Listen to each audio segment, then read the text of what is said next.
प्रश्न पहिला, Radcliffe line कोणत्या दोन देशादरम्यान आहे? या प्रश्नाचं उत्तर आहे भारत पाकिस्तान. प्रश्न दुसरा, मॅकमोहन रेषा कोणत्या दोन राष्ट्राशी संबंधित आहे? या प्रश्नाचं उत्तर आहे भारत चीन. प्रश्न तिसरा, ड्युरँड रेषा कोणत्या दोन देशादरम्यान आहे? या प्रश्नाचं उत्तर आहे पाकिस्तान अफगाणिस्तान. प्रश्न चौथा, भारतात कोणत्या जातीची म्हैस सर्वाधिक दूध देणारी म्हैस आहे? या प्रश्नाचं उत्तर आहे जाफराबादी. प्रश्न पाचवा, केंद्रीय मधमाशी संशोधन संस्था कोणत्या ठिकाणी आहे? या प्रश्नाचं उत्तर आहे पुणे.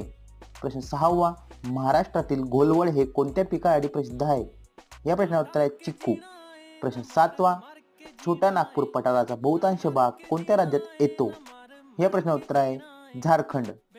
प्रश्न आठवा, राष्ट्रीय सागर संशोधन संस्था कोणत्या ठिकाणी आहे? या प्रश्नाचं उत्तर आहे पणजी.